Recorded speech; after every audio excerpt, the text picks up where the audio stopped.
It's so great to see you for another Saturday. It is July the 18th, I'm losing my own days, of 2020, and we are almost through with our Summer of Stories program. Thank you so much for joining us. Remember, we end out the program on August the 8th, and that's also the day that I am going to announce the prize winners. So please, please, please make sure that you turn in your passports and or your journals by August 5th so that I have time to put them all in a bowl and have someone pick it out and see who wins the prizes, okay? Well, why don't we get started with our story this morning and open up. Welcome to Storytime at our store. We're so glad you came to read and explore. Now, open your eyes and turn up your ears because you never know who or what will appear. This morning, I thought that I would read to you a story you might know with a little bit of a different twist. It's going to come to you from one of our North American countries, Mexico. Did you know that? They're right beneath us there in the United States. Not beneath us exactly because we're all the way over here. But they're right underneath Texas is where they start. All right, just wanted you to know that that is where the story originates and the culture it's from. So you're gonna see a lot of great stuff. This is called Frederico and the Wolf. And if you can guess by his cape, this story is an adaptation or a different version of Little Red Riding Hood with a little boy named Frederico.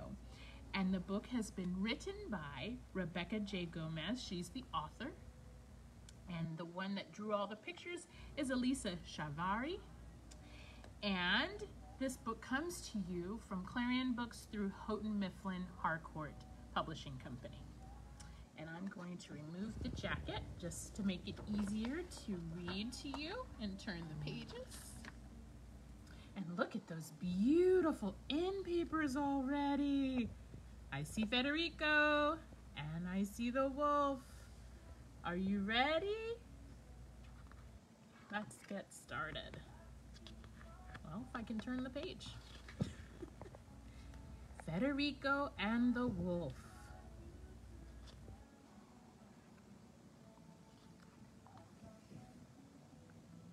Dedication page. Who she wrote the book for. Once upon a modern time, that means more like today, a boy named Frederico left to buy ingredients to make the perfect pico.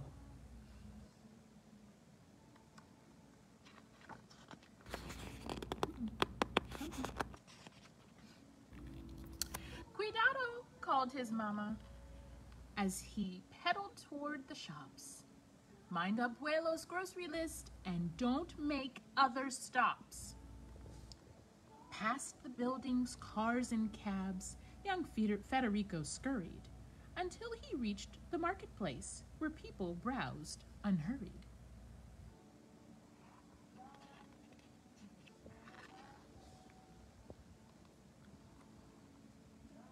He filled the basket on his bike with Romas, herbs, and limes, jalapenos, onions, and a pack of Anaheims.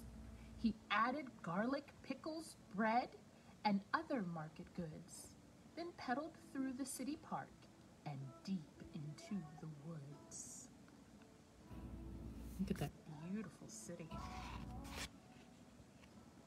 See the decorations up there? They call those papel picado, cut paper. Pay attention to that.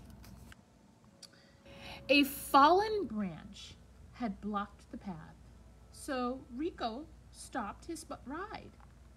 With steady force, he pushed and budged the barrier aside. Hola, called un lobo, catching Rico unaware. I I see you've packed a hefty lunch. You got some grub to spare? Ooh, Lobo must be wolf.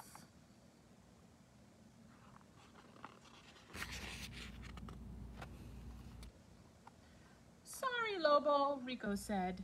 I must be on my way. I have to be at Grandpa's shop by 12 o'clock today. Federico grabbed his bike and left the wolf behind. Little did he know the wolf had other plans in mind. Does look like he's a sneaky wolf, doesn't he?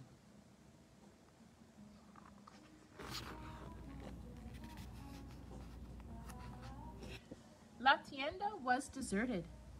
Rico listened. Not a sound. The sign said closed. And what were those? Some paw prints on the ground? Oh.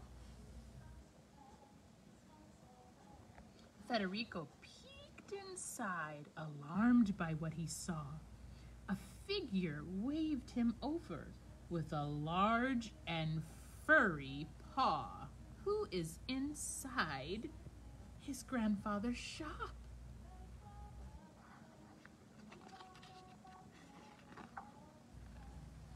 Abuelo? Whispered Federico, pulling off his hood. Yes, it's me, but I can't see. Come closer if you would. I think you need a shave. Your beard has grown too thick. You think so? Said El Lobo. Steady grooming does the trick. Ooh, you guys heard that word, huh? Is that his grandfather? I don't know. Looks sneaky to me. Your arms have gotten grande. My new workouts made me strong. New dentures too? They help me chew because they're sharp and long. By now the wolf was drooling. All this chatter getting old. I'm hungry, but I need some grub before I pass out cold. He's not trying to be the grandfather anymore. I think he's trying to be a wolf. Okay, said Rico, let me see. I've brought your favorite treats. Whole grain bread, a cabbage head, a jar of pickled beets. El Lobo's nose began to twitch. Niño, here's the deal. Set those yucky things aside, and I'll make you my meal. Whoa! Guess he decided to stop waiting. He bounded from La Silla with a grunting, growling shout. But Rico tossed some chili powder straight into his snout. Oh, it's a smart boy. The wolf inhaled, he sniffed, he snuffed, he itched and twitched and wheezed. He tried to wipe his drippy nose, but sneezed.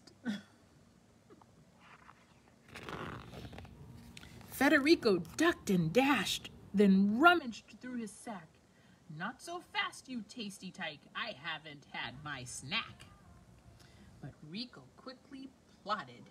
When the wolf's mouth opened wide, he grabbed, un habanero, and he jammed it deep inside.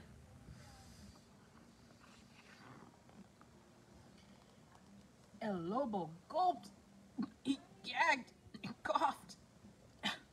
His ojo blazed bright red. Steam was puffing out his ears. I need to dunk my head. He hurtled through La Puerta. It's hard to see from that. Puerta. With a shaking, thank you, La Puerta. With a shaking, gasping scream, and dashed as fast as he could go toward the distant stream. Almost made it through the whole book. Ayuda cried abuelo from inside a bottled box.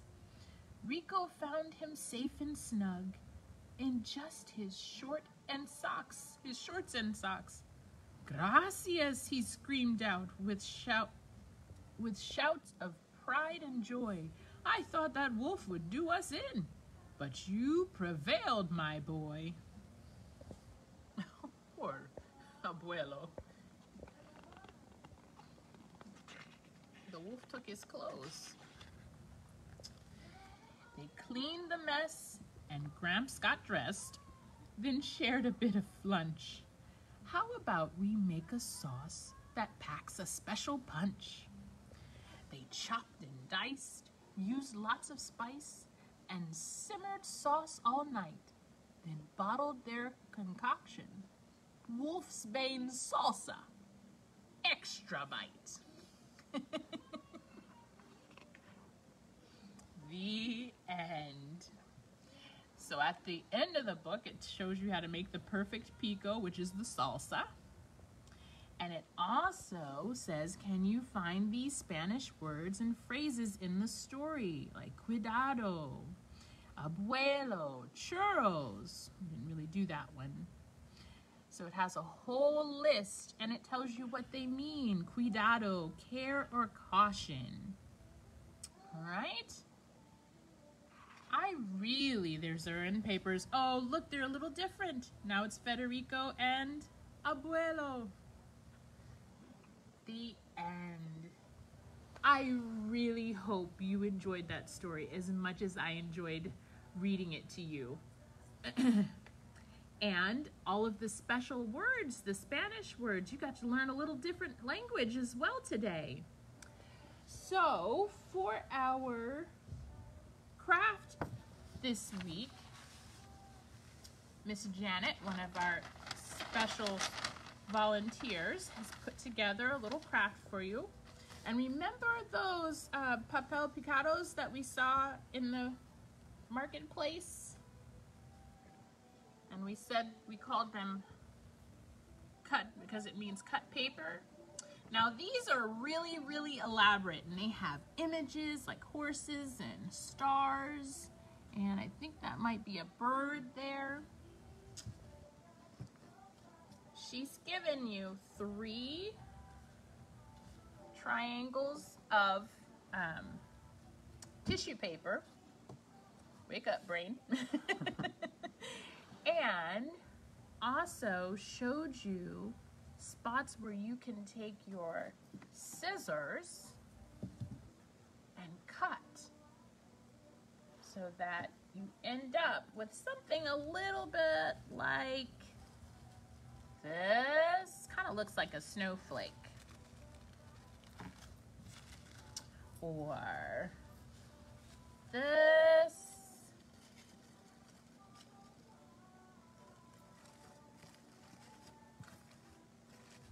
Or even this.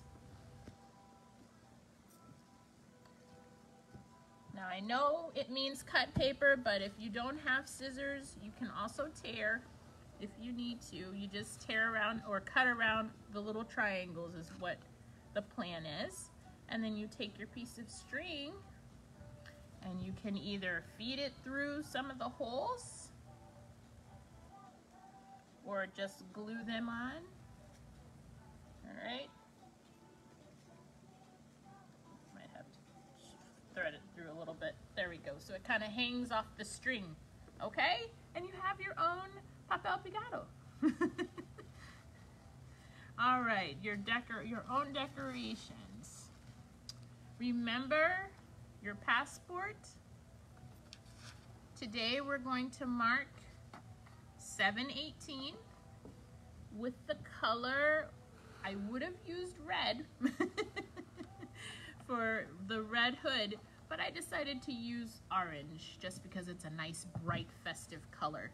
So we're gonna color it orange.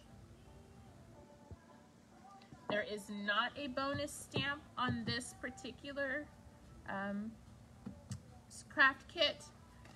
The other bonus stamps will probably be on the next 2. Remember to turn in your passports, like I said, by August the 5th so that I have a way to put everything together and you have a chance at winning a prize. And I really, really, really thank you for continuing to tune in, and I will see you next week for another story. Bye-bye.